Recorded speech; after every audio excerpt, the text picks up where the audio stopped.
We're going to say a few words based on Moshé.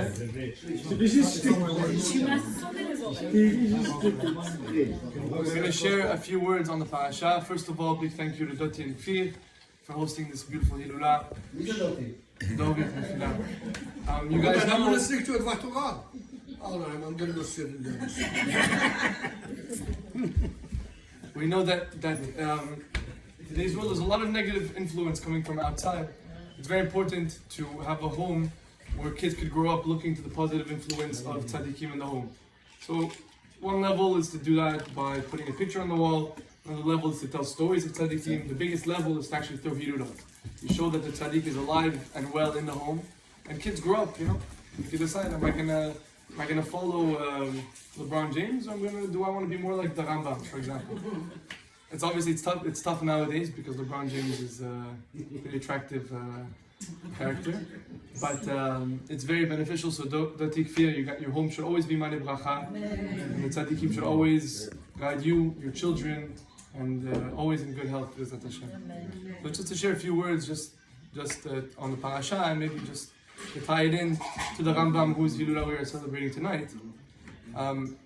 We started today Parashat Shmot, Sefer Shmot. It's a story of the exodus from Mitzrayim. And who's chosen for this monumental task? Moshe Rabbeinu. So the question essentially is, why was Moshe Rabbeinu chosen? Different answers are given. Some opinions hold it's because Moshe Rabbeinu was very anav, very humble. And his humility allowed him to be the one who was going to be chosen. For example, Har Sinai. Everyone knows Har Sinai was not the biggest mountain. It was a relatively small mountain, nothing special about it. And the Midrash says that's why Hashem chose Har Sinai to give the Torah on, because Har Sinai was anything but special. So Moshe Rabbeinu was anything but special.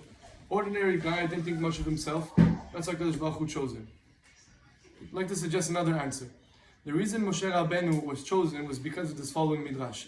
I shared it with my father last night at the table. This is what the Midrash says about Moshe Rabbeinu.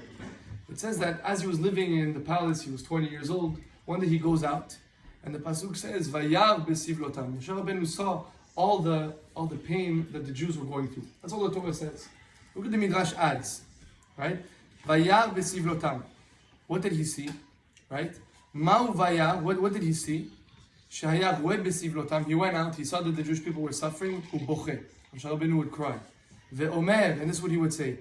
Chaval li alechem. Chaval. Moshe Rabbeinu would say, it hurts me so much to see you. Mi ten muti alechem. If only I could die in your place. This is what Moshe Rabbeinu would go out every day and wish that he could take the place of the fellow Jew. Right? And what the Midrash goes on to say, he would see a man holding a big rock. He would go and he would help him. He's dressed, like an Egyptian king, and he has all the... Wow, you might say, wow. And he goes and he goes out. They're holding heavy rocks, everything. Moshe Rabbeinu goes out day after day to help his fellow Jews. The reason Moshe Rabbeinu was chosen, we could suggest, was because of the ma'ala of Ahavat Yisrael. Moshe Rabbeinu is the epitome of loving his fellow Jew. Moshe Rabbeinu loved every single Jew as if they were his kid, his father, his brother. And that's why Moshe Rabbeinu, I think, was chosen. Moshe Rabbeinu was chosen because it's midah of Ahavat Yisrael. So I just want to deepen a little bit. What is Ahavat Yisrael? What's the importance of Ahavat Yisrael? Why do we have such a mitzvah of loving a fellow Jew? So much so that because Moshe Rabbeinu had that one midah, Hashem chose him to be the one who delivers the Jewish people. So two opinions, two ideas. What is Ahavat Yisrael? Why do we have Ahavat Yisrael? The first one is because of the Mishnah in Avot. The Mishnah in Avot says, Chaviv ha'adam shenivra b'tzelem. Mankind was created in the image of Hashem. Everyone knows this, even the Christians know this. We're created in the image of God, right? Every man is created in the image of God. The Jewish perspective, as explained in the Mishnayot, Chaviv ha'adam shenivra b'tzelem means Hashem implemented into every single Jew a piece of Him, a piece of Hashem. And everyone knows there's a mitzvah of Ahavat Hashem. There's Irat Hashem, to have fear of Hashem. And there's a mitzvah of Ahavat Hashem, to love Hashem.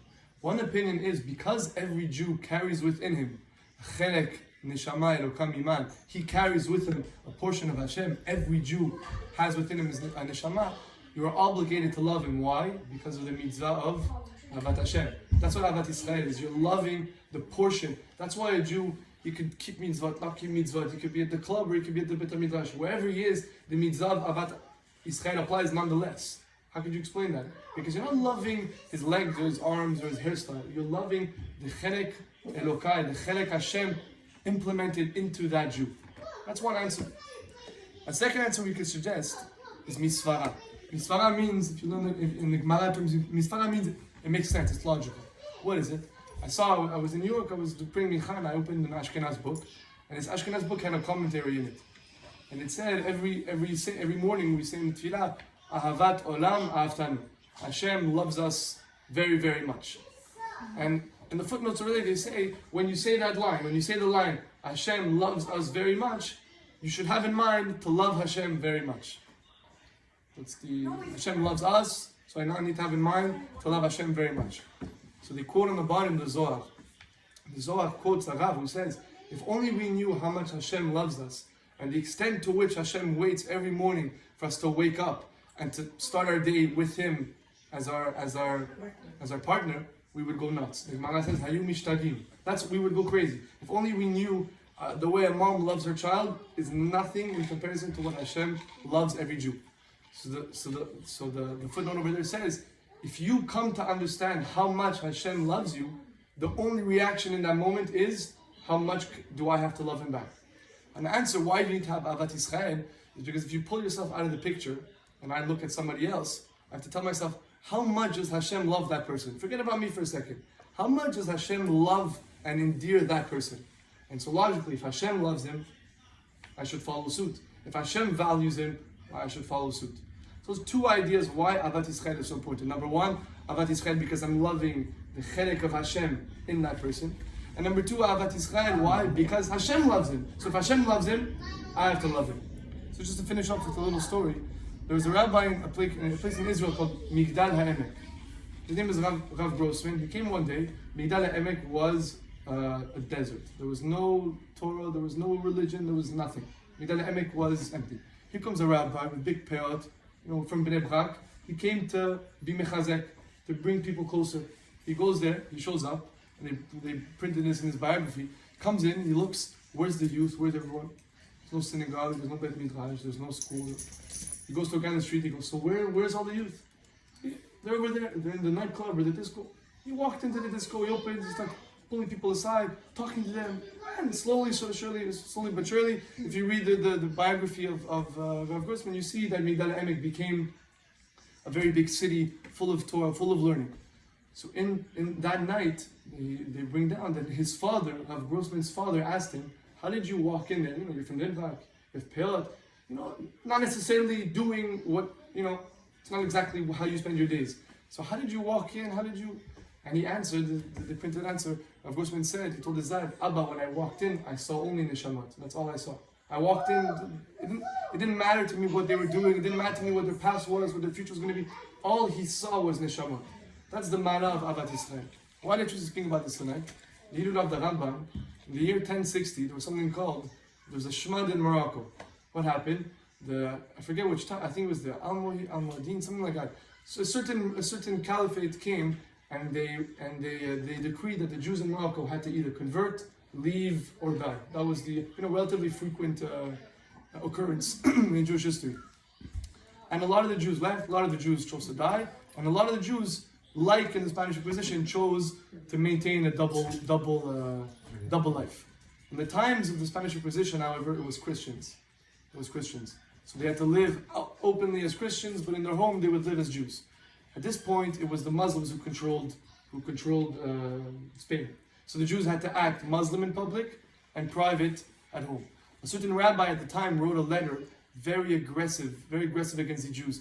He said all these Jews who are acting as Muslims in public, they're oved avodah zarah, and they have no chelek l'olam haba, and they're being kicked out of Gan Eden. Really, a letter. I tried to go through it. It's very tough. The Rambam lost his mind, and he wrote something called Igeret Hashmal, in which he wrote that Igeret, he completely dismantled this rabbi's argument, and he completely sent him flying. Said, you have no idea what you're talking about. Islam is not avodah zarah. These people are not. They're doing what they have to do to save themselves. It's pikuach nefesh. It's not idol worship. The Rambam goes at long lengths to defend the Jews in Morocco and to say what they're doing is okay. You have two ways to understand this. Either the Rambam is just obsessed with halacha, and he wanted to argue with the rabbi. Another approach is the Rambam was infused with a very, very, very deep degree of Avat Yisrael. He could not bear the fact that a rabbi would write a letter, and that a Jew in Morocco would one day read this letter and feel that he's an over avera. That he feels that because he's trying to survive and he's living like a Jew in his home, but has to act a Muslim outwardly, that there's a rabbi somewhere in Yemen who feels like he's not keeping Torah mitzvot. So the Rambam came and he wrote Igeret Hashmat. So you see that the Rambam is a perfect example of Avat Yisrael. So we should always be mitchazek in this. And again, it ties into everything. When we speak Lashon Hara, what are we doing? When we speak Lashon Hara, it's Avat Yisrael, which is being taken away. We take away our own Avat Yisrael. When you speak bad about somebody, you take away your own ability to love that person. So all these things come in together. So we should always be mitchazek to love everyone. And to finish off, that the Avat Yisrael is really the mitzvah of Ve'afta le'recha kamocha. That's the actual mitzvah. The Gemara says, funny enough, the mitzvah of Ve'afta le'recha kamocha was given first and foremost for a man to his wife. That is the primary reason it was given. So Avat Yisrael, the mitzvah of Avat Yisrael applies first and foremost a man towards his wife. That is the epitome of the mitzvah. That you're supposed to love every Jew, but above all else, you're supposed to direct your love to the ones who are immediately around you. And you allow that love to perpetuate and affect all of Am Yisrael. So we should always be mitchazek, we should always love everyone, and we should infuse the world with a lot of Avat Yisrael because it's lacking a bit. So, yeah. Thank you for coming.